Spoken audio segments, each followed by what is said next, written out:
Buen día, ¿me escuchan?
No, y no veo a nadie.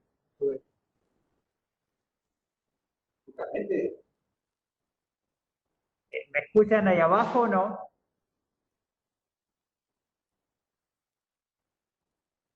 Hola, hola.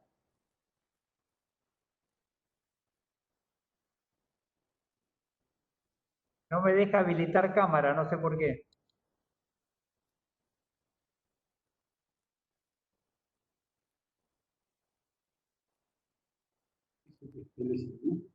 Sí, no me deja entrar con cámara.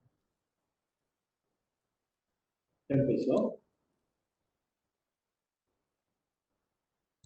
No, no empezó. Sí. A qué hora tenía fecha de inicio? Yo creo que a la una, ¿no? Uno y medio. A una y media. Sí. Será que un poco tarde.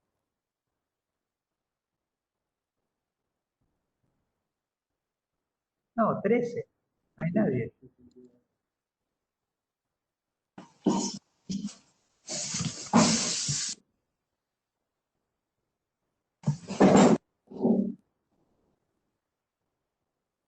Invitaron. No sé, yo estoy.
Anda que te lo puse ya.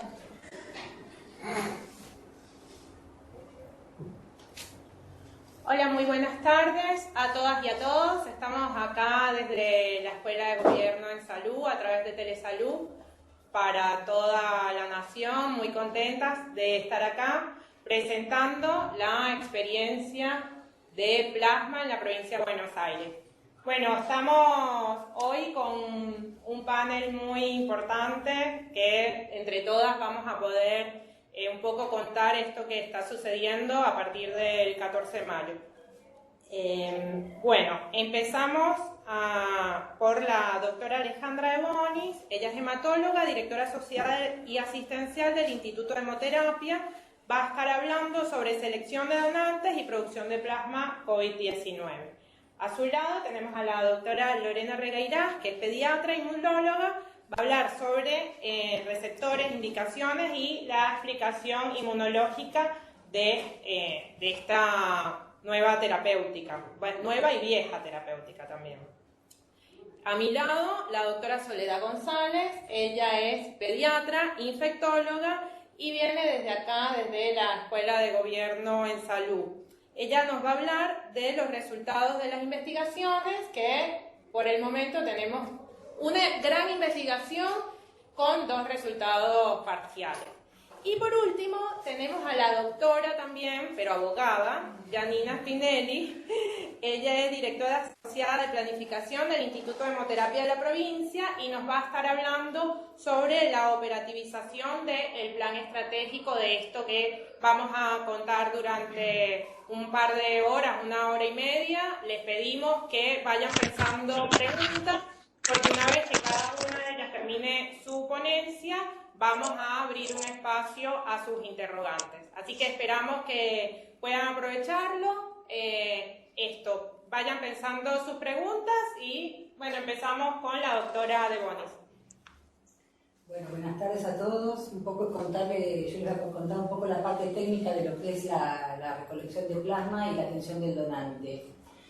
Entre fines del mes de abril y los primeros días de mayo, de la mano de la reciente fallecida Nora Echenique, empezamos a trabajar en un plan de contingencia en relación a la producción de plasma en el marco del protocolo de la provincia de Buenos Aires respecto a la infección de SARS-CoV-2.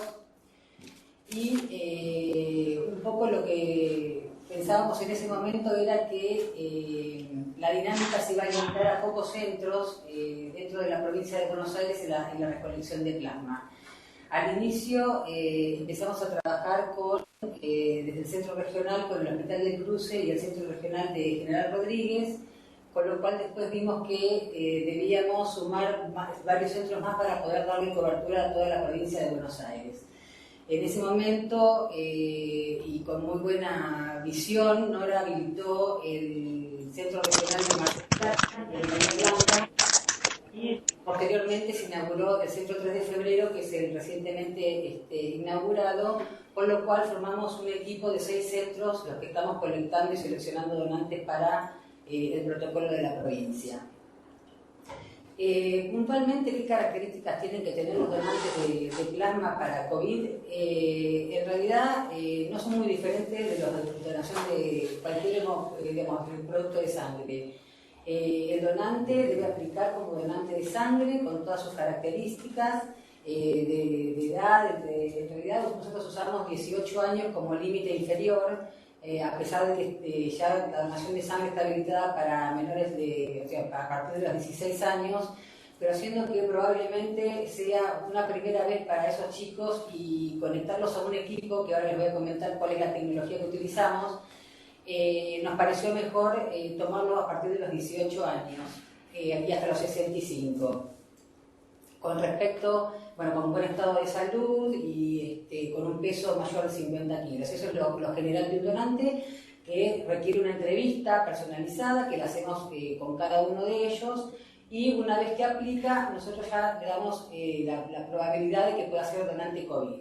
Ahora, el donante tiene que ser donante COVID, justamente, debe aplicar y reunir ciertos criterios en relación al momento de la infección, y a la presencia de anticuerpos en su sangre. En cuanto a la infección, tomamos como referencia que tenga un estudio de PCR positiva fundamental o algún dato de laboratorio que nos permita confirmar que ese donante tuvo contacto con el COVID. Generalmente es un anticuerpo, ¿sí?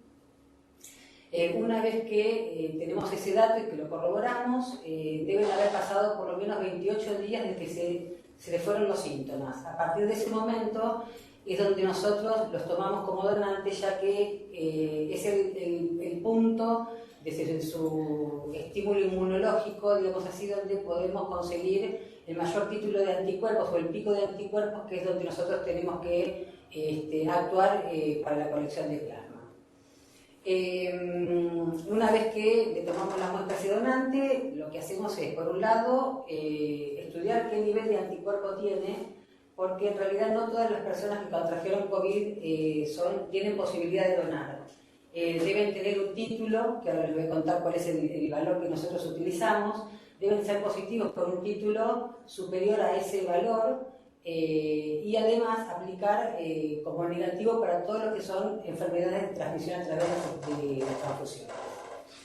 El título de anticuerpos que nosotros utilizamos es un título de un valor con un IP, que es el índice de positividad en relación al valor de referencia, que tiene que ser mayor a 5, y eso equivale a un título de 1 en 400. A partir de ese título nosotros ahí los habilitamos como donantes, ya que lo que vimos es que en colaboración con la doctora Marnik, que nos realizó el estudio de anticuerpos neutralizantes, que en realidad son ellos los que cumplen la función justamente de neutralizar el virus, lográbamos un título por lo menos de 1 en 16 en relación a ese valor de 1 en 400. Entonces, nosotros estamos infundiendo plasmas con títulos iguales o mayores a 1 en 400. En cuanto al procedimiento, usamos una tecnología de avanzada, que es el procedimiento de aféresis. Es un equipo que lo que hace justamente es separar componentes de sangre en línea. Utilizamos esta tecnología primero porque es el gol estándar en la extracción de productos, porque tiene, si bien es una metodología costosa, tiene muchas ventajas, ya que de un solo donante podemos obtener entre 3 o 4 productos. ¿Qué quiero decir con esto? Que la donación para una persona de 70 kilos aproximadamente nos permite obtener hasta 600 mililitros de plasma. El equipo, de acuerdo a la altura y al peso, calcula lo que uno puede extraer, que no es superior nunca al 15% de la viremia, y ese gran volumen que tomamos lo fraccionamos en alícuotas de 200 mililitros, que justamente es el volumen de infusión por paciente. Con lo cual uno puede decir que de cada donante puede transfundir a 3 o a veces 4 o 5 pacientes. Esas unidades que se fraccionan por la tecnología de aféresis, además lo que aporta justamente es tener no contaminación con glóbulos rojos o con glóbulos blancos, que eso podría ocasionar algún tipo de reacción al paciente que lo recibe. Por eso siempre nosotros desaconsejamos desde el instituto la forma convencional, que es a través de una sangría, como uno tiene una unidad de sangre convencional, ya que obtendría solamente un producto y a veces con contaminación de rojos o de glóbulos blancos, ¿sí?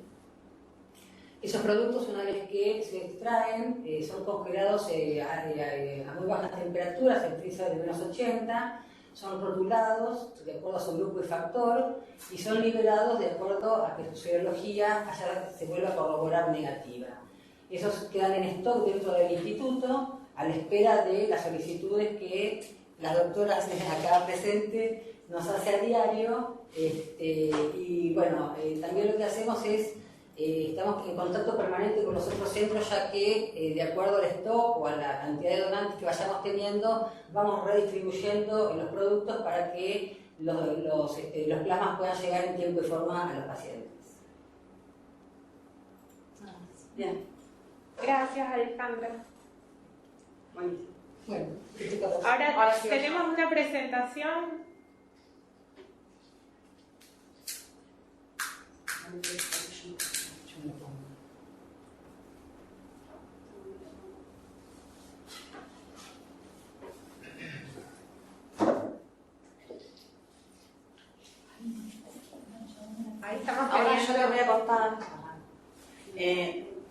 Vamos a charlar un poquito sobre las bases inmunológicas y los fundamentos del tratamiento con plasma de convalecientes, que sabemos que no es nuevo, como dijo Vero hoy. Es nuevo porque esta enfermedad es nueva, pero es algo que ha sido usado desde hace cerca de un siglo. Y... ¿yo paso? No. Sí. En relación al tratamiento contra la infección por SARS-CoV-2, lamentablemente todos tenemos muy claro que no hay un medicamento que sea seguro, totalmente efectivo para tratarla. Si bien la dexametasona es un tratamiento que ha revolucionado la sobrevida y ha disminuido la mortalidad, muchísimos tratamientos se encuentran todavía en evaluación y en investigación, pero el plasma de convalecientes, la buena noticia de todo esto es que el plasma de convalecientes es un tratamiento que es específico.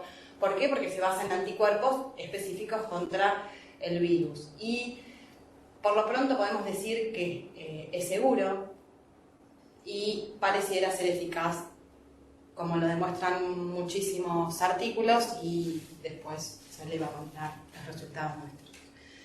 El tratamiento con plasma de convalecientes tiene su base, obviamente, en lo que es la inmunización pasiva, que no es más que la transferencia de anticuerpos neutralizantes que un paciente que ya sufrió la enfermedad y se recuperó le pasa a un paciente que está cursando la enfermedad. Esto es un tratamiento con fines terapéuticos, o aquel que tiene riesgo de sufrirla, y en todo caso sería un tratamiento con fines preventivos. Esto, como yo les contaba recién, no es nada nuevo, se ha usado en muchísimas otras epidemias y pandemias. Sobre todo somos expertos en Argentina, tenemos muchísima experiencia y hemos hecho escuela en el mundo con el virus Junín, pero también se ha visto resultados de lo más discordantes, si se quiere. Por ejemplo, en ébola ha tenido una tasa de éxito del 18-20%, y con virus Junín, como les contaba, de un 90-95% en disminución de la mortalidad. Veremos qué pasa con SARS-CoV-2. La evidencia sugiere, en este caso, que funciona, y siempre que funciona más en etapas más bien tempranas que tardías. ¿Y por qué es esto? Porque el efecto de la neutralización de anticuerpos es disminuir la carga viral. Esto es que disminuye la viremia neutralizando la actividad del virus. ¿Y cómo lo hace? Fíjense a la izquierda, hay un dibujo de un virus donde los anticuerpos van a unirse a la membrana del virus y van a inhibir la unión con el receptor, por lo tanto van a inhibir la entrada a la célula y consecuentemente va a inhibir la replicación viral. Esto es una foto del virus, ya saben que es un virus envuelto, que codifica 4 proteínas. Esto lo muestro porque los neutralizantes, ahora vamos a ver, tienen actividad básicamente sobre la proteína de espiga, la spike, que es acá la que está en rojo. Fíjense que la proteína S, que es la de espiga, spike, tiene 2 unidades, está formada por 2 subunidades, a ver si se puede ver, la S1 y S2. La S2 es la que va a ser la responsable de unirse a la membrana a través del receptor AC2. Entonces, fíjense que es la que es verde y se une al receptor en la membrana celular. Esa proteína va a posibilitar que se internalice en virus y se multiplique, y se subdivide en 2 dominios, el de unión del amino terminal y el de unión al receptor. Los neutralizantes tienen actividad contra esta partícula viral, contra esta parte de la proteína.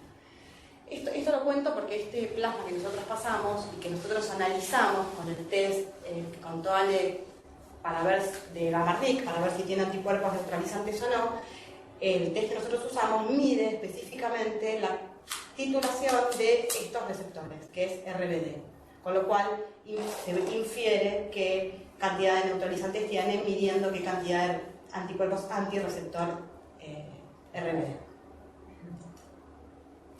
Y acá esto para mostrarles y fundamentar por qué es que pasamos y sugerimos, no solo nosotros, sino la mayoría de los grupos de trabajo, infundir plasma en los primeros 10 días, porque esta es una enfermedad que tiene la particularidad, este virus, de generar anticuerpos, tanto M contra IgG, casi al mismo tiempo aparecen juntos, más o menos entre los 10 y 12 días del contacto con el virus. Fíjense que la M sube prácticamente a la vez que la G. Todos saben que en el resto que en muchísimas infecciones la M aparece primero. En este caso no es así. La G, cuanto se ve que cuanto más grave es la infección, más cantidad se produce y más tiempo dura, aunque el tiempo en esta infección no se sabe especialmente cuánto es. Nosotros vemos muchas veces que en los donantes entre los 4 y 5 meses empieza a bajar el título de anticuerpos, y esto pasa mucho más frecuentemente cuanto más leve es la infección y cuanto más joven es el donante. Y este es un trabajo que muestra en 1000 pacientes la importancia que tiene la titulación de estos anticuerpos que nosotros hacemos en cuanto al pronóstico y la relación con la sobrevida. Fíjense que los pacientes que tienen menor edad, a los que se les infunde dentro de las 72 horas y están en un estado menos crítico, o sea, no intubados, con títulos mucho más altos, más de 1 en 640, tienen una posibilidad de sobrevida mucho mayor que aquellos en los que pasa todo lo contrario. Y esto de la capacidad del plasma y de los anticuerpos de disminuir la carga viral tiene importancia por esto que se sabe que la carga viral tiene relación con la mortalidad. Cuanto más virus, es lógico pensar que a uno le va a ir mucho peor. Y esto está demostrado en este trabajo de Mount Sinai, en los que se ve claramente, y es muy significativo, que aquellos pacientes que tuvieron cargas virales más altas, al momento del diagnóstico tuvieron mayor mortalidad. Entonces el plasma actuaría disminuyendo la mortalidad, frenando o inhibiendo la carga viral. Y esta es otra diapositiva que es hiper mostrada en todos los... Es una, creo que de las más mostradas en todas las charlas. Pero a mí me interesa porque me gustaría que vean en la fase 1 y en la fase 2 la importancia que tiene la replicación viral, que no pasa en la última fase de la enfermedad, en el estadio 3, donde acá se juega el estadio de hiperinflamación, donde el daño está generado más por la liberación de citoquinas proinflamatorias, interleukina 1, 6. Y en este caso, el plasma tendría muy poco efecto sobre la enfermedad y sobre la mejoría clínica, porque lo que hace, ya lo vimos en todas las diapositivas anteriores, es frenar la replicación viral, que no pasa al final de la enfermedad. Nuestro protocolo, entonces, apunta a esto que yo les vengo contando. Cuando lo indicamos, en los primeros 10 días desde el inicio de síntomas, idealmente, y si es posible, dentro de las 72 horas del ingreso hospitalario, porque se ve que en ese momento la replicación viral es mayor. Los pacientes tienen que estar internados sí o sí, tienen que tener confirmada la infección por PCR, salvo en aquellos casos, y esto es muy nuevito, es casi una novedad, en los que haya antecedentes de contacto estrecho con caso confirmado por laboratorio, pero siempre que esté pendiente que se haya realizado la PCR. O sea, podemos indicar el plasma mientras se aguarda el resultado, pero tenemos que estar seguros que está en marcha. Es decir, que se tomó la PCR, pero que no está listo el resultado. Así es, así es. Estamos en espera del resultado porque estamos prácticamente seguros, porque es seguramente un conviviente de una persona que está infectada o que está internada con un cuadro similar al del paciente que a nosotros nos solicitan plasma. Y los grupos a los que les pasamos plasma tienen criterio para nosotros de indicación, son aquellos pacientes con COVID confirmado, con cuadro clínico moderado y de alto riesgo de progresión, o sea que son aquellos que tienen infiltrados pulmonares o disnea con un riesgo de evolución desfavorable, que se va a definir por edad, mayores de 65 años, aquellos que tienen comorbilidades o factores concomitantes que van a tender a hacer que les vaya peor, que son hipertensión, enfermedad cardiovascular, obesidad, enfermedad pulmonar crónica, inmunodeficiencia, ya sean primarias o secundarias, quimio, antecedentes de cáncer, el tratamiento, insuficiencia renal crónica, fíjense que son todas enfermedades crónicas, enfermedad hepática crónica, o el personal de salud por el contacto a altas cargas virales desarrollando, ¿no?, la profesión.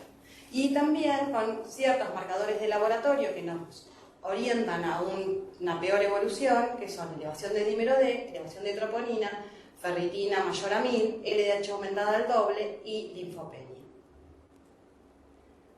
También otro grupo es aquel que tienen forma severa, ya sea demostrado con disnea, frecuencias respiratorias mayores de 30 por minuto, progresión muy rápida, más del 50% en las primeras 24 a 48 horas, PAFI menor de 30, saturación menor o igual al 93% o deterioro de la conciencia. Y en pediatría también tenemos indicaciones y son aquellas en las que existe una enfermedad moderada con factores de riesgo o grave también con factores de riesgo, que progresen los infiltrados pulmonares en más del 50% o que tengan una enfermedad crítica, esto independientemente de la presencia de factores de riesgo. ¿Y cuáles son los factores de riesgo?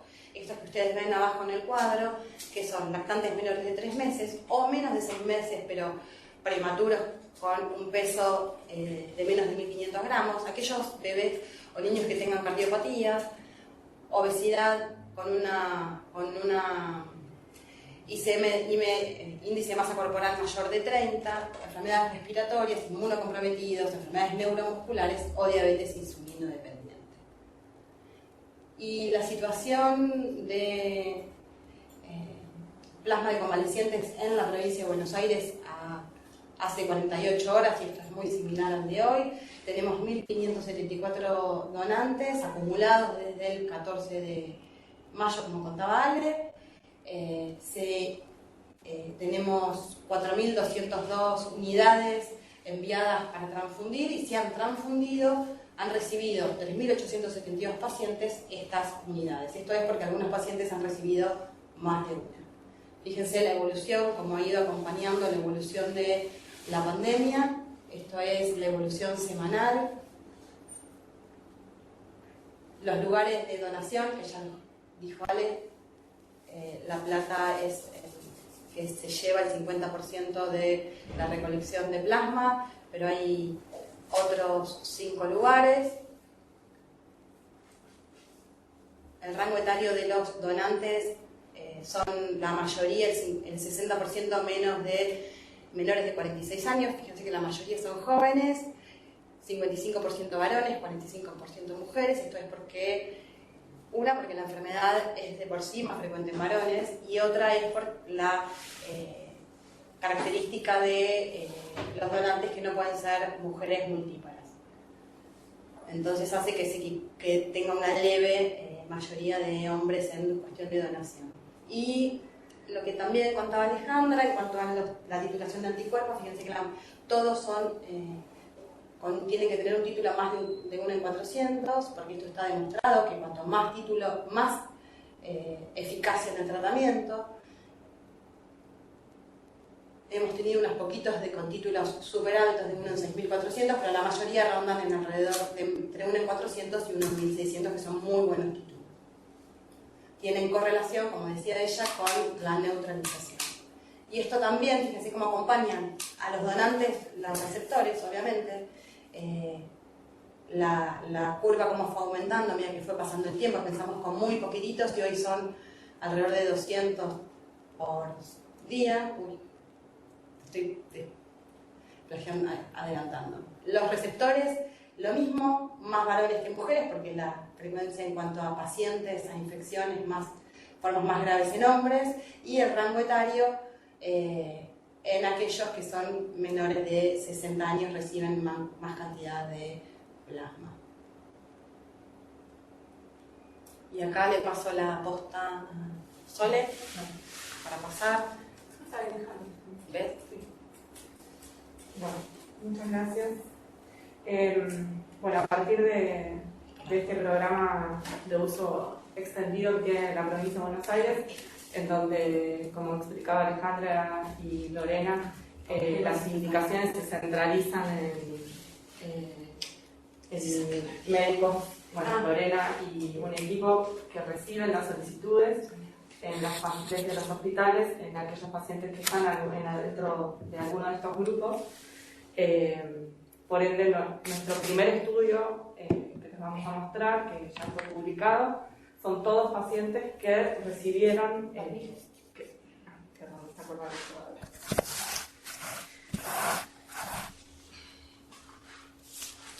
Son todos pacientes que han recibido plasma. El primer estudio es un estudio observacional multicéntrico que toma el primer periodo, los primeros 272 pacientes, que es desde el 15 de mayo, que bueno, fue la primera transfusión, hasta el 1 de julio. Los criterios de inclusión fueron aquellos pacientes que recibieron plasma en la provincia de Buenos Aires dentro de las normas del Registro Único de Donantes de Plasma Convalecientes, que hayan estado internados, son pacientes consecutivos, todos confirmados mediante PCR y estaban incluidos en alguno de estos grupos que comentó Lorena, o eran pacientes moderados con factores de riesgo o pacientes graves o pacientes críticos. En su mayoría eran pacientes graves, los moderados, o sea, aquellos pacientes que tenían factores de riesgo, infiltrados pulmonares y todavía no tenían oxígeno, eran muy poquitos, casi que despreciables. La mayoría lo recibieron con requerimientos de oxígeno.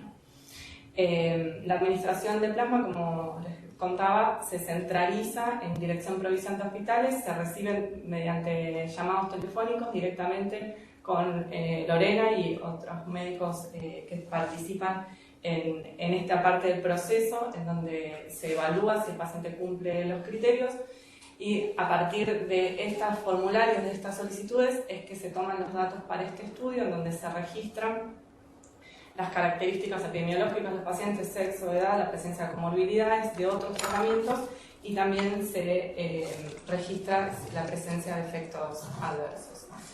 Bueno, esto lo vamos a pasar porque todas las muestras fueron testeadas mediante ELISA para detectar la presencia, si bien hubo un periodo inicial en donde algunos plasmas, algunas unidades transfundidas eran debajo de 1.400, a partir del 15 de junio todas las unidades se definió que el título mínimo debía ser 1.400.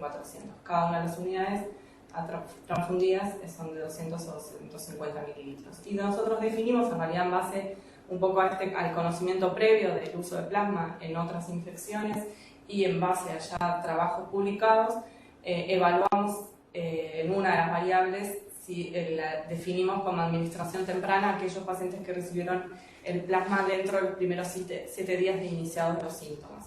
A su vez, lo que hicimos fue clasificar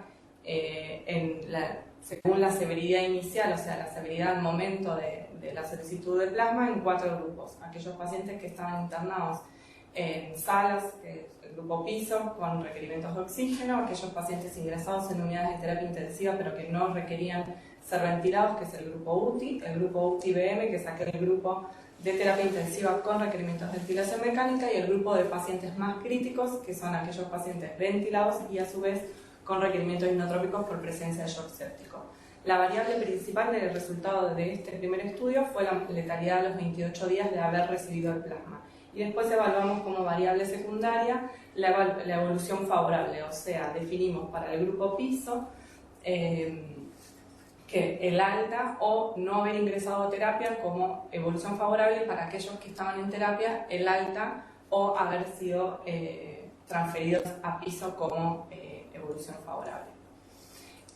Acá en este primer estudio se incluyeron 272 pacientes con 313 unidades transfundidas. Predominaron obviamente los hombres, como está descrito en la literatura, y la obesidad y la hipertensión fueron las comorbilidades más frecuentes. En el cuadrito que ven en la izquierda, en realidad lo que está es un poco para que vean la distribución, es un poco un tercio, un tercio, un tercio. Un tercio de los pacientes estaban en piso, un tercio estaban en terapia sin ventilar y un tercio estaban ventilados en terapia intensiva, y un porcentaje menor requerían inotrópicos, que eran estos 55 pacientes con shock séptico. En el cuadro de la derecha está la distribución de los títulos de anticuerpos, en donde ven que hay un grupito muy chiquito que recibió con un título inferior, que son los primeros pacientes de mayo, y posteriormente todos los pacientes recibieron títulos mayores a 1.400.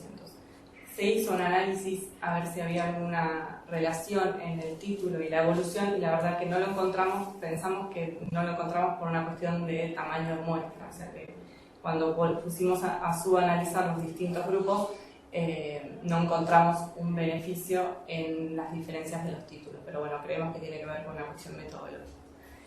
Cuando comparamos a aquellos sobrevivientes versus los no sobrevivientes, como también está descrito y de esperar, los pacientes que no sobrevivieron eran pacientes de mayor edad.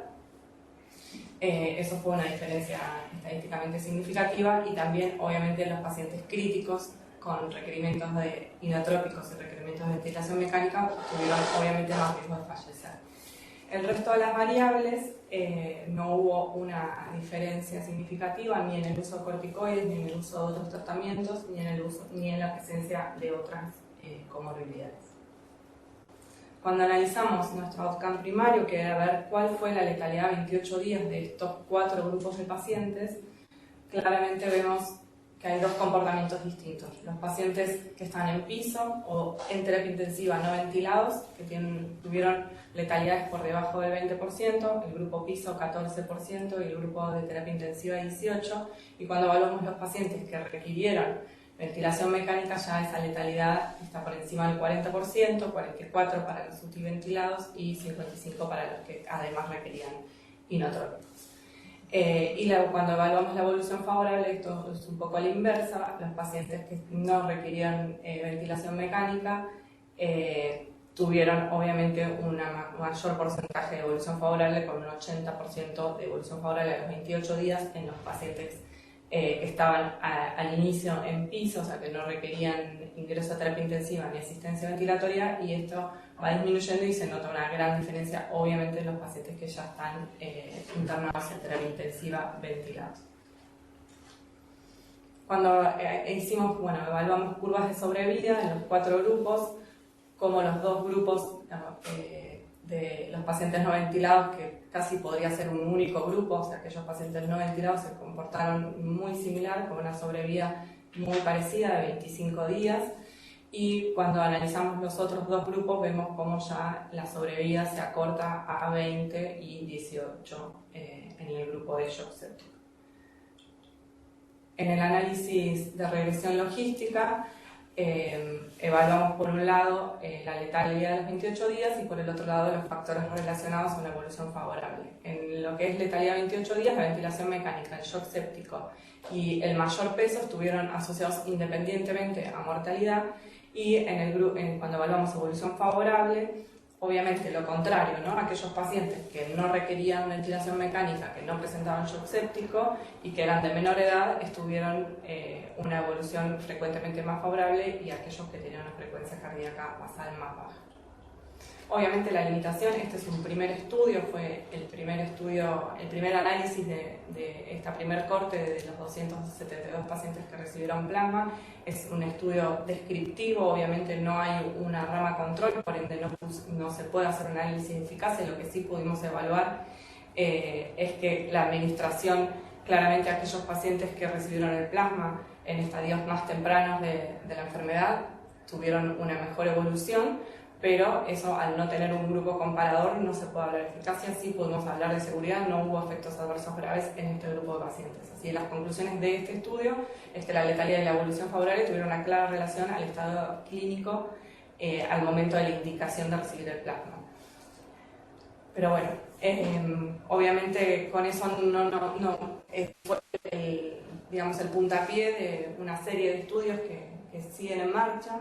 Este es el segundo estudio que estamos terminando hoy para publicarlo en breve, que lo que hicimos, es utilizar la información también de los otros registros que tenemos, no solamente los registros del Instituto de Hemoterapia, sino también los registros del Sistema Nacional de Vigilancia y el registro del Sistema de Gestión de Camas propio de la provincia, en donde lo que hicimos fue evaluar una corte de pacientes más grandes, de pacientes internados en forma consecutiva en establecimientos de la provincia de Buenos Aires, que incluyan estos grupos, ¿no? Infiltrados pulmonares, o sea, pacientes que tengan neumonía, que requieren internación y que sean casos confirmados. Acá el periodo que tomamos es un poco más cercano, el 1 de junio al 31 de julio, y los pacientes incluidos tenían que tener un seguimiento de 28 días desde la fecha de ingreso.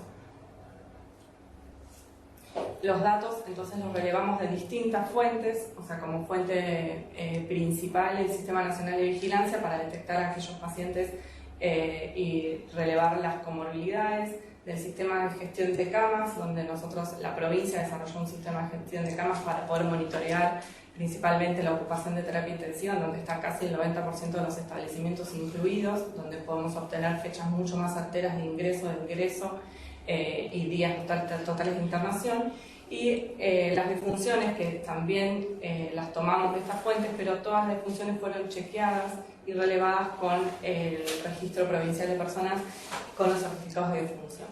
Así que lo que se hizo fue evaluar cuál fue la evolución a los 28 días desde el ingreso, y dentro de las variables evaluadas hay un grupo de pacientes que recibió plasma, y bueno, lo que evaluamos fue cuál fue el efecto del plasma en esta totalidad de pacientes. Son 3.529 pacientes, que también los dividimos en 3 grupos según la severidad inicial, en aquellos pacientes que al momento del ingreso se encontraban internados en una sala sin requerimientos de terapia intensiva, en el grupo terapia intensiva y en el grupo con requerimientos de ventilación mecánica. Y la variable principal de resultado, como les dije, fue la letalidad de 28 días. Cuando comparamos en la tabla 1, vemos la totalidad de los pacientes, que son 3.529, comparamos aquellos que sobrevivieron versus los que no sobrevivieron, y hay varias diferencias que vamos a ir viendo una por una, principalmente obviamente la edad. La mediana fue de 62 años, cuando vemos los que no sobrevivieron porque tuvieron una edad mayor de 69 años, como está escrito en la literatura, que la edad per se es un factor de riesgo. El sexo fue de una distribución similar. La cantidad de comorbilidades, mayor presencia de comorbilidades, se asoció a una menor posibilidad de sobrevida. La presencia de hipertensión arterial, diabetes y enfermedad cardiovascular también fueron comorbilidades que se asociaron en este análisis a la letalidad, que podemos saber que en el multivariado no todas continúan con el mismo peso. Y el sitio de admisión, como lo importante ver acá cómo fue la distribución, que en el grupo de los no sobrevivientes obviamente requirieron más ingreso a terapia intensiva y más requerimiento de ventilación mecánica. Y el uso de plasma convalecientes en este análisis univariado se asoció con una reducción de la mortalidad, pero lo vamos a ver después más adelante. Esta segunda tabla compara a aquellos pacientes que recibieron plasma con los que no recibieron. Son 868 pacientes los que recibieron plasma de esta corte, y las diferencias entre estos dos grupos, los pacientes que recibieron plasma tendieron a ser más jóvenes, pero a estar más enfermos, a tener mayor presencia de comorbilidades, mayor frecuencia de diabetes y mayor frecuencia de cantidad de comorbilidades.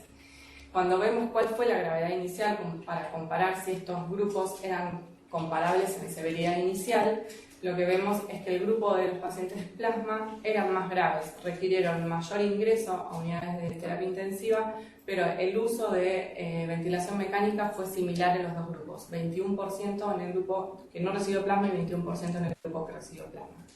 La mortalidad de los 28 días fue de 25% en el grupo de plasma versus un 38% en el grupo que no recibió plasma. Posterior a esto, lo que hicimos fue, acá para que vean, estos son las diferencias, la diferencia global que ya les dije, 25% versus 38%, y a su vez las diferencias de mortalidades no ajustadas, estos son odds radios no ajustados, en piso, terapia y terapia con respirador. Los grupos que tienen más significancia, donde el efecto se ve mayor, es en el grupo de los no ventilados, en donde el odds radio es 0,38, con una disminución, con una P significativa y con un intervalo de confianza de 0,28 y 0,52. En el grupo de terapia no dio significativo, dio una reducción, pero es justo el intervalo sobrepasa el 1, y en el grupo de ventilados también se vio una reducción del 65 al 50%. Cuando hicimos un análisis multivariado para ver cuál de estos factores que habíamos visto en el primer análisis realmente estaban asociados a mortalidad y ajustados por edad, obviamente la severidad inicial, aquellos pacientes con requerimientos de terapia intensiva o aquellos pacientes con requerimientos de terapia y de ventilación mecánica tuvieron odds radios superiores a 1, o sea, claramente asociados a mortalidad. Y de las comorbilidades, las que continuaron con peso relevante en la mortalidad fue la presencia de enfermedad cardiovascular, la hipertensión sola no, o sea, perdió relevancia. La diabetes sí continuó teniendo un peso en la mortalidad, como esto coincide con lo reportado en la literatura, que son factores asociados a un riesgo independiente de mortalidad, y la edad, obviamente, a menor edad, menor riesgo de morir. Cuando se hizo el ajuste por edad, aún en el ajuste, la administración de plasma convalecientes demostró una reducción del 25% de la mortalidad, con un radio 0,75 con un intervalo de confianza por debajo del 1 y una P significativa. Obviamente la limitación, esto es un estudio casi epidemiológico, donde lo que hicimos fue analizar dentro de múltiples variables que conocemos que están asociadas a la mortalidad cuál fue el rol del plasma. Obviamente no hubo una randomización y no hubo un macheo tampoco, pero sí logramos tener grupos de severidad comparable. Incluso el grupo plasma tuvo una severidad inicial mayor y la distribución de ventilación mecánica, como les dije, fue similar. Obviamente hay muchos probables confundidores, factores de riesgo que pueden haber estado no mensurados. La obesidad no estaba dentro de las comorbilidades que se registraban en CISA hasta hoy. Los tratamientos sabemos que se fueron modificando y que no todos están correctamente registrados. Sí, los pacientes que recibieron plasma, nosotros tenemos tratamientos concomitantes, pero de los otros pacientes puede ahí haber también confundidores. Pero en conclusiones, nosotros desde este estudio hay una tendencia, se puede sugerir que la administración de plasma en los pacientes con neumonía podría estar asociada a la disminución de la mortalidad. Obviamente esto requiere de continuar con estudios, con ensayos clínicos aleatorizados y randomizados que puedan confirmar estos resultados. A la fecha hay 5 estudios randomizados sobre plasma, que de estos 5, en realidad 3 fueron suspendidos por control de la pandemia en los diferentes países, por ende los N son insuficientes para llegar a conclusiones. Los que se terminaron es el estudio de Irak, que es un estudio muy pequeño de 49 pacientes que demostró un beneficio con una disminución de la mortalidad, y el estudio de la India, que concluyó, pero tiene algunas limitaciones para nosotros, dado que había un porcentaje de los pacientes que recibieron plasma que no tenían títulos detectables de anticuerpos, porque ellos hicieron todos los análisis posteriores a las transfusiones. Esto creo que era un 27%, y después había un grupo con títulos que eran intermedios.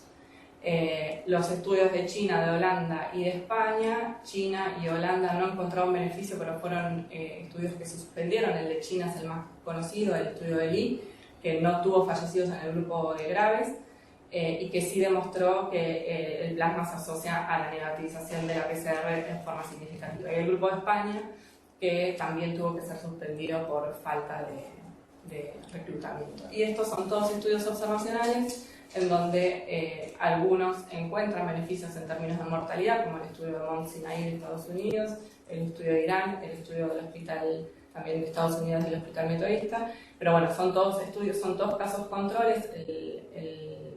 El anteúltimo es un caso control macheado que metodológicamente es de los más prolijos, que encontró una disminución de la mortalidad en la administración temprana dentro de las 72 horas desde el ingreso con un alto tipo de anticuerpos. Y el último estudio es el que comentó Lorena, que es el estudio de la Clínica Mayo, que en realidad es una serie de casos que son 35.000 pacientes, que ellos tienen un programa de uso extendido similar al nuestro, o en realidad nosotros similar al de ellos, básicamente, en donde hacen análisis internos de eficacia y encontraron que la administración temprana versus la tardía, considerando temprano como 3 días desde la internación con títulos altos de anticuerpos, se asoció significativamente con una disminución de la mortalidad. A partir de esto, todos sabemos que después la FDA emitió la aprobación del uso de emergencia, pero sabemos que todavía falta quizás un ensayo controlado grande o unir muchos de estos ensayos para finalmente llegar a la respuesta de lo que nosotros desde acá, desde la práctica, en lo cotidiano vemos, que parecería existir un beneficio en la administración temprana en este grupo de pacientes, y ya hay pacientes en los que vimos que el beneficio no es tal, por eso los pacientes con shock séptico y fallo múltiple, que de inicio lo utilizábamos, ya posterior al primer análisis ya lo lo empezamos a desestimar intentando que la administración sea lo más temprana posible. Esto es una revisión sistemática que se publicó ayer en el British Medical Journal, en donde infiere que hay una probable disminución del riesgo de mortalidad en los pacientes que recibieron plasma, todavía con un intervalo de confianza que pasa por el 1, pero bueno, incluye muy poquitos pacientes. Veremos cuando tengamos más resultados. Muchas gracias. Me paso la palabra. Bueno, gracias. Buenas tardes a todos. Gracias. Bueno, mi intención en este ámbito es contarles un poco, digamos, los nudos críticos con los cuales nos encontramos al momento de planificar y hacer este plan estratégico, que bueno, fue un desafío, la verdad, en el marco, por supuesto, de la pandemia, y también lo tomamos como un desafío sobre todo para los equipos, ¿sí? La verdad que bueno, estamos muy orgullosos de haber participado, y destacar también que creo que es algo al menos histórico articular 4 direcciones provinciales del Ministerio de Salud que están trabajando coordinadamente, que bueno, somos parte, digamos, una parte de todo el equipo, y conformamos, digamos, administrativamente lo que llamamos la unidad de plasma, que es una unidad operativa que tenemos, digamos, lo que son las partes asistencial, toda la parte de evaluación también, y bueno, mi rol en este caso que tiene que ver con la planificación. Lo fundamental al momento de comenzar el proyecto fue determinar, bueno, cuáles son los nudos críticos con los cuales nos vamos a encontrar, y en función de esos nudos críticos pensar soluciones y anticiparnos a las problemáticas para implementar este plan, ¿sí? Lo primero tiene que ver, bueno, fundamentalmente con la accesibilidad de este producto. Si bien es un producto que entendemos es terapéutico, nuestra intención era, desde el inicio del plan, poder garantizar que llegara a todo el territorio de la provincia de Buenos Aires. Es una provincia, digamos, que es compleja, que es amplia, donde, digamos, la demografía también nos proponía como desafío, y sabíamos que inicialmente iba a tener un alto impacto en lo que es el AMBA, entonces debíamos garantizar primero la provisión en el AMBA, pero sin dejar de lado también lo que hoy nos está pasando, que es una demanda muy fuerte en el interior de la provincia de Buenos Aires. Entonces, frente a esa planificación que hicimos inicial, pensamos, bueno, ¿cuáles son las características que deben tener esos lugares que deben hacer atención masiva de donantes? Y por otra parte también permitir la producción a escala del plasma convaleciente, ¿sí? Dos cuestiones, dos nudos críticos fundamentales. Entonces, bueno, primeramente definir, ¿contamos con el recurso humano para poder atender a esta demanda? Como les contaba Alejandra, el uso de la máquina de aféresis requiere de personal médico y técnico que debe estar capacitado. Y la pandemia no nos dio tiempo para capacitar personal, con lo cual definimos, bueno, en qué lugares de la provincia de Buenos Aires contamos con equipamiento, recurso humano y posibilidad de trabajo en escala. Y así fue como ya a fines de abril, principios de mayo, definimos como primeros lugares de donación el Centro Regional de Hemoterapia de La Plata y el Instituto de Hemoterapia, que es el centro regional más importante de la provincia de Buenos Aires y uno de los más importantes del país. Junto con el trabajo en el Instituto de Hemoterapia, inmediatamente pusimos en marcha también el Servicio Coordinador del Centro Regional de General Rodríguez, ¿sí? Estos dos centros regionales comenzaron a trabajar y hacer lo que después les voy a contar fue como una convocatoria, con un trabajo artesanal de convocatoria de donantes en un estadio de la enfermedad que fue bastante incipiente. Una vez que pusimos en marcha el Centro Regional de La Plata y General Rodríguez, sumamos a la iniciativa también al Hospital El Cruce, a Bahía Blanca, a Mar del Plata, y finalmente a mediados de junio se suma con la inauguración del Centro Regional de 3 de febrero. ¿Sí? Estos 6 centros están ubicados estratégicamente y nos permitieron ganar espacio, digamos, territorial, trabajar en escala y a su vez garantizar también el funcionamiento de lo que nosotros ya hace años conocemos como el funcionamiento de la red de hemoterapia. ¿Sí? Y esto que les comentaba Alejandra también, de decir, bueno, producimos a escala, tenemos un stock disponible y en caso de que la pandemia pueda avanzar hacia distintas partes de la provincia, nosotros con stock disponible podemos ir a asistir la demanda que hoy, por ejemplo, nos pasa en la región sanitaria, por ejemplo, octava, novena o primera, ¿sí? Y nosotros, por suerte, hoy podemos, con la producción que hacemos aquí desde La Plata, acompañar el stock y la mayor demanda que ellos tienen ahora en función de la enfermedad. Eso fue el primer desafío operativo con el cual nos encontramos. Después, el otro nudo crítico tuvo que ver con la convocatoria de los donantes. Nosotros cuando comenzamos, la primera donación fue a mediados de mayo. Ustedes piensen que, como les comentaban las chicas, para que el donante pueda ser efectivo, tiene que haber transcurrido por lo menos 28 días de la recuperación de la enfermedad. Esto quiere decir que cuando nosotros comenzamos, estábamos convocando donantes que se habían enfermado entre fines de marzo y principios de abril, ¿sí? Eran muy pocas, si bien eran muchos casos en el momento, pocos pacientes recuperados eran admitidos o eran potenciales donantes de plasma convaleciente. Entonces ahí articulamos dos estrategias que fueron en paralelo. En primer lugar, generamos una línea que fue facilitada por el CUCAIBA, el 0800-222-0101, la línea telefónica con guardia a las 24 horas, ¿sí? Fue fundamental poder difundir oportunamente ese teléfono y unificar, digamos, en una sola línea y en un solo espacio todas las consultas que tuvieran los donantes o quienes estuvieran interesados en donar plasma convaleciente. Lo que hicimos para poder atender a esos donantes fue capacitar a los operadores telefónicos, les generamos un checklist con preguntas muy sencillas, ¿sí? La idea no era que se convirtiera, digamos, en una entrevista médica, sino sencillamente conocer puntos, digamos, claves que harían como un prefiltro, digamos, bastante grueso, si se quiere, de las personas que estaban interesadas en donar sangre. Por ejemplo, si han tenido cirugías en corto plazo, tatuajes, enfermedades preexistentes. El tema de los embarazos es un tema importante, también ya poder tamizarlo tempranamente para, digamos, de esa forma poder fidelizarlos bien. Los llamados recibidos al 0800 se generaba un listado de potenciales donantes que era luego informado al instituto y nosotros desde el instituto los volvíamos a convocar. Junto con esta línea, digamos, telefónica, este 0800, lo que hicimos fue articular con epidemiología para que nos faciliten los listados de pacientes que acababan de recuperarse de la enfermedad. Y acá realmente me orgullece poderles decir que hicimos en casi 2 meses, ni bien comenzamos a implementar el protocolo, más de 3.500 llamados a personas que estaban en esos listados. Y ustedes me dirán, bueno, son 3.500 llamados, pero eran llamados de media hora, 40 minutos, 50 minutos, que se convertía casi en una charla casi psicológica, porque era gente que por ahí contaba su experiencia con la enfermedad, contaba cómo había sido muchas veces contenida por el sistema sanitario y otras veces no también. Entonces, bueno, era una charla donde lo invitábamos a sumarse a esta iniciativa y también le explicábamos que no iba a generar perjuicio, si alguna vez había donado sangre, bueno, que este era un proceso distinto, que no implicaba riesgo, pero que iba a demandarle más tiempo. Así que bueno, era un trabajo, digamos, que requería toda una energía y un trabajo, la verdad que nos llevó mucho tiempo poder hacerlo. Sumado, digamos, a estas dos estrategias de promoción de la donación de plasma, lo que hicimos ya a mediados de junio fue directamente implementar una campaña provincial de donación de plasma. Habrán visto ustedes en medios masivos de comunicación, en radio, bueno, mismo las conferencias de prensa del gobernador, el ministro, con carteles de donar plasma. Eso para nosotros, obviamente, bueno, fue un apoyo muy importante, que las autoridades también avalaran esta iniciativa y también que trasladaran a la comunidad en general la confianza en este proyecto, ¿sí? Eso fue muy importante y es casi lo que hoy nos convierte en realidad, es que nosotros ahora ya no hacemos llamados, sino que recibimos llamados y la gente es la que se acerca casi espontáneamente a donar plasma.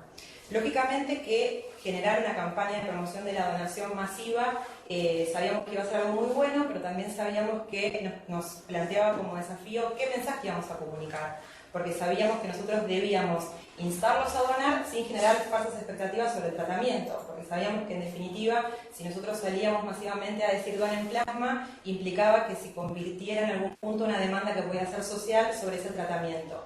Así que también, bueno, acompañamos con notas periodísticas y siempre explicando también que era algo que no dejaba de ser experimental y fundamentalmente que no todas las personas que padecieran COVID iban a ser receptores de ese plasma. Así era muy importante aclarar que era un producto que tiene indicación médica, que se da en el ámbito médico, en hospitales que cuentan con servicios de hemoterapia, con seguimiento de los médicos especialistas en hemoterapia, con una trazabilidad de los hemocomponentes que están estandarizados. Todo eso es importante también, de alguna forma, hacérselo llegar a la comunidad, ¿sí? Y todo esto sumado, sobre todo al principio de la implementación del plan, con la imposibilidad de que las personas se pudiesen trasladar hacia los lugares de donación.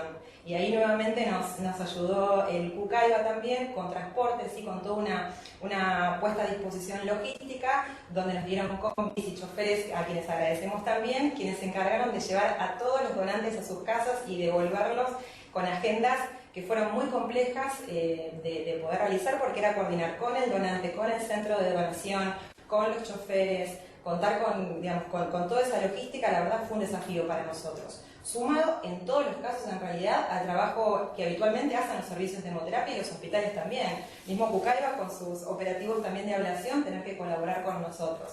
Así que esto verdaderamente puso, desafío al equipo sanitario y hoy estamos orgullosos de los resultados que comentaba Sole.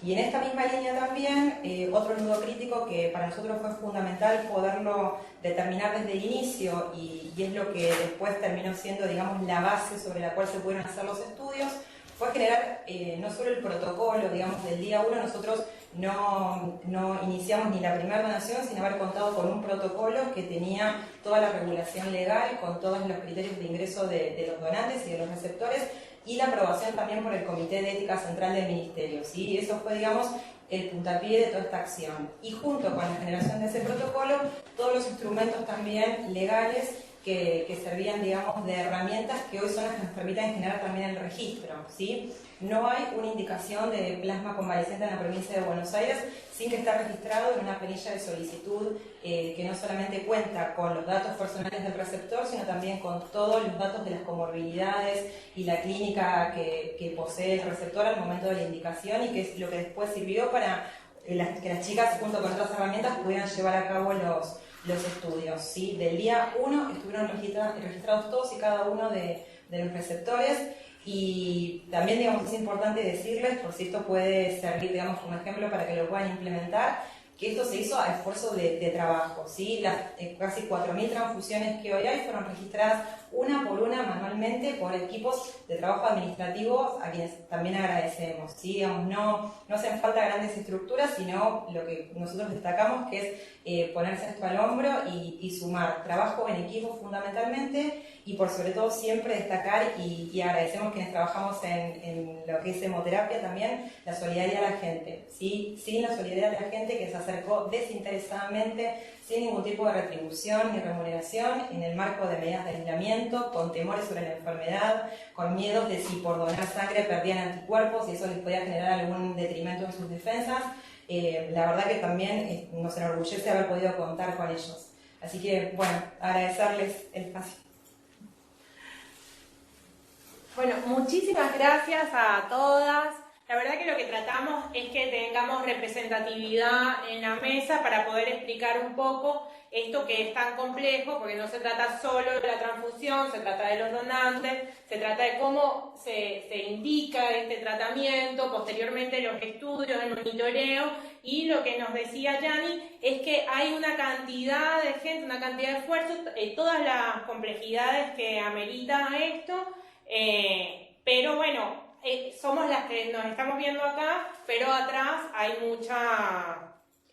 muchas otras personas que están colaborando todos los días, desde lo más mínimo como es el registro, el transporte, bueno, hay muchos aspectos que por ahí se pierden. Los técnicos también, que analizan las muestras todo el tiempo, 24 horas. Claro, 24 horas de trabajo todos los días, además que sabemos que si bien la primera transfusión se hace el 14 de mayo, atrás también hubo toda una preparación para esto. Bueno, además, reforzar un poco, CUCAIBA, la Dirección Provincial de Hospitales, la Escuela de Gobierno de Salud y principalmente el Instituto de Hemoterapia, juntos llevando a cabo esto de manera inédita, esta experiencia. Tenemos algunas preguntas. A ver. Dori Flores nos pregunta: ¿a cuánto tiempo de administración de plasma se observa mejoría clínica y qué parámetros son tomados en cuenta para esa mejoría? Yo tengo acá, no sé si es Lore o Sole. A ver. Y la segunda de Doris está en relación, porque claro, pregunta ¿cuándo se plantea la necesidad de más de una dosis y qué tiempo entre una y otra? Bueno, en cuanto al tiempo de administración de plasma, cuando vemos mejoría, en general, a las pocas horas de recibir el plasma, los pacientes sienten una mejoría clínica notable, más allá de los parámetros de laboratorio que tardan un poquito más en mejorar, y las imágenes radiológicas o tomográficas también. Esto acompaña, por supuesto, pero los pacientes lo dicen que casi inmediatamente, a las pocas horas, sienten el efecto Lázaro, que se le dice que está descrito, de mejoría de la capacidad respiratoria, mejora las mialgias, disminuye la fiebre, tiene un efecto muy rápido, pero sí hay que esperarlo dentro de las 24 a 48 horas, que es cuando, por eso digo que están un poco concatenada con la segunda pregunta, que es cuando, si uno no viera mejoría y cumple los criterios, esto es de que un paciente está en los primeros días de enfermedad, que sigue progresando, que tiene indicación clínica y demás, y no mejora como uno esperaría, puede recibir una segunda dosis. Esto es en las primeras 48 horas de la primera dosis. Y ¿vos querés complementar con algo? Voy a, solamente para complementarle algo a Lore, que los parámetros, en este momento, además de estos dos estudios que presentamos, estamos llevando a cabo otro estudio, que es un estudio prospectivo, en donde quizás estos detalles de objetivar la mejoría y los parámetros, tanto fisiológicos, frecuencia respiratoria cardíaca, saturación, PAFI en los pacientes en terapia, requerimientos inotrópicos y demás, ese detalle lo estamos registrando, relevando de un tercer estudio, que es un estudio prospectivo, en donde participan especialmente los hospitales provinciales y mediante una aplicación están registrando estos parámetros. Nosotros definimos a tomar todos los parámetros completos, o sea, tanto fisiológicos como de laboratorio, radiológicos en el día previo o en el día de la indicación de plasma y a las 72 horas.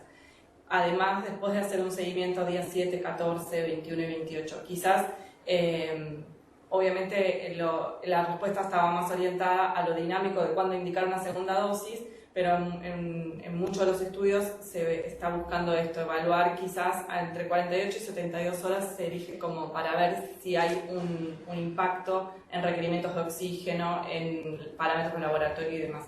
Eso es algo que lo tendremos más adelante para contar también. Antes de comentar la última pregunta, no quería dejar de agradecerle a los coinvestigadores. Cada uno de los hospitales, o en su mayoría, los hospitales, sobre todo los que más transfusiones hacen, tienen un coinvestigador encargado de hacer este registro que nos comentaba Sole a través de una aplicación donde vamos teniendo todos los datos para luego ser analizados. Y la verdad que es un grupo bastante dinámico, que hay una ida y vuelta y que sin ellos no podríamos garantizar la cantidad de datos también que estamos obteniendo para este tercer estudio.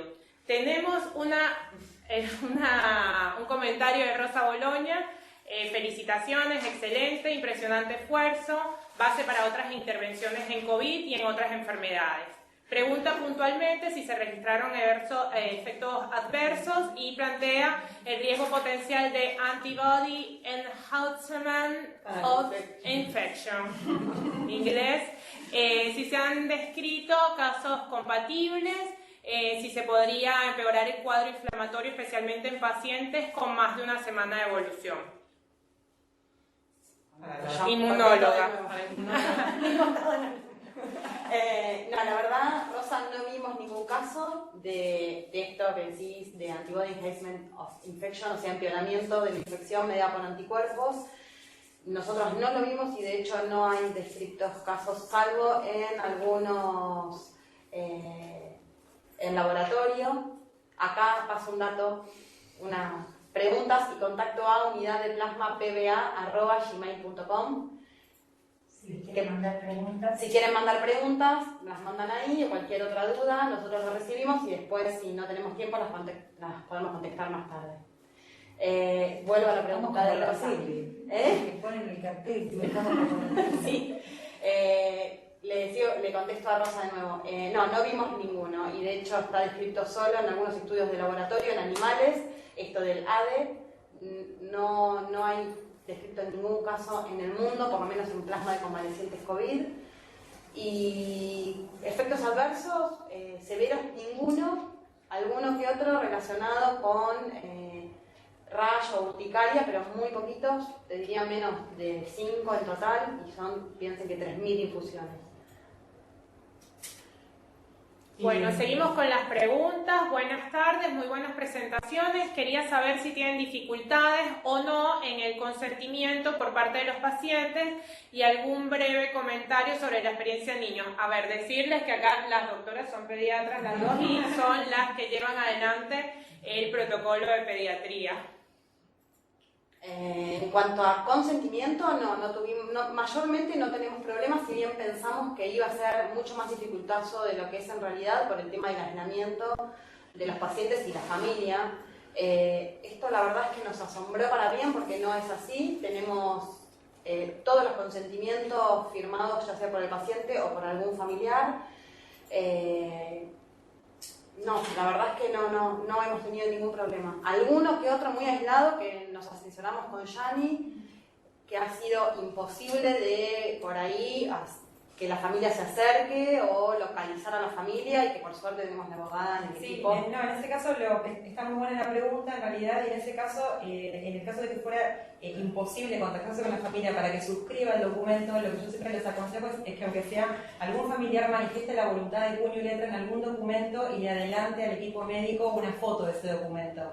Y después a posteriori, cuando se pueda, se suscribe finalmente el documento. En aquellos casos en que el paciente esté intubado o inconsciente, no pueda prestar su consentimiento y no tengan contacto con la familia, el equipo médico en realidad es quien puede también, en el marco, digamos, de determinar que es un producto que eventualmente puede mejorar la salud del paciente, también acordar en equipo médico, dejarlo documentado y dejar asentado esta situación de que no pudieron contactarse con nadie, y que el equipo médico entiende que realmente es la mejor terapéutica existente en ese momento para ese paciente.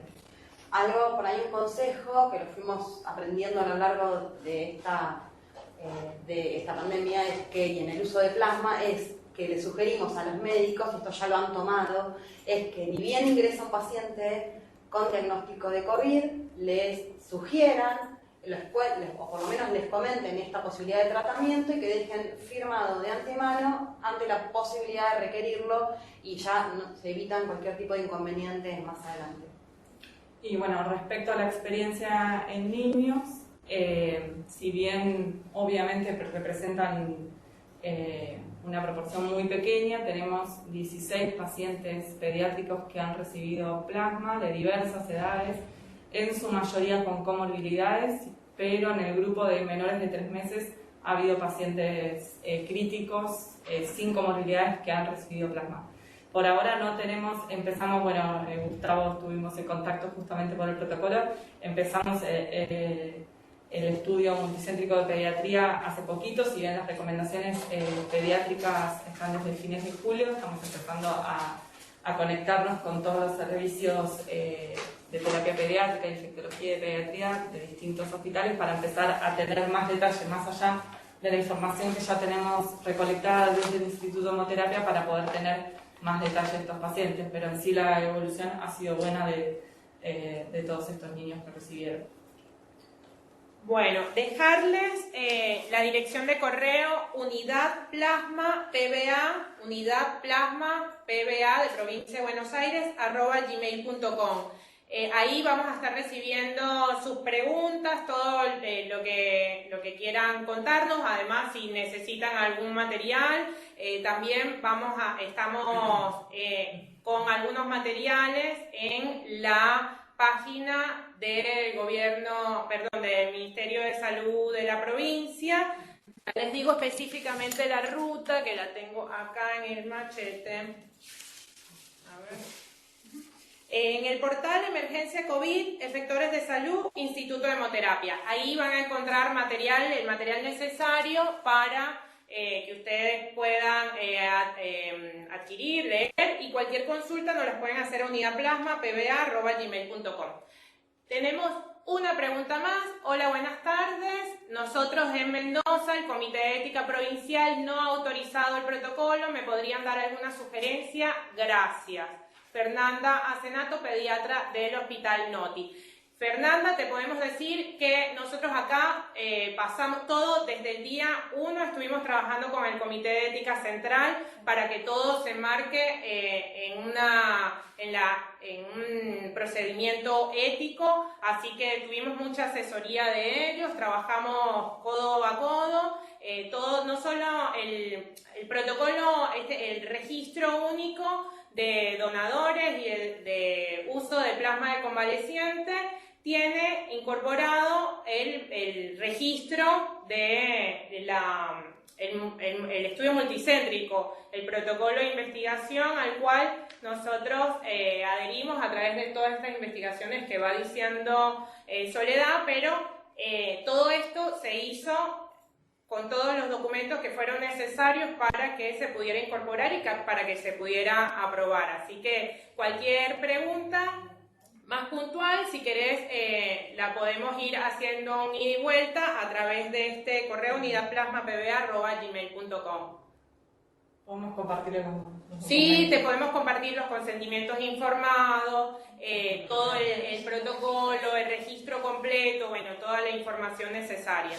Bueno, siendo ya la hora final, darles las gracias por acompañarnos, por el interés, darle las gracias a Telesalud, a las compañeras que están acá 24 horas ahí poniéndose este compromiso, y bueno, despedirnos.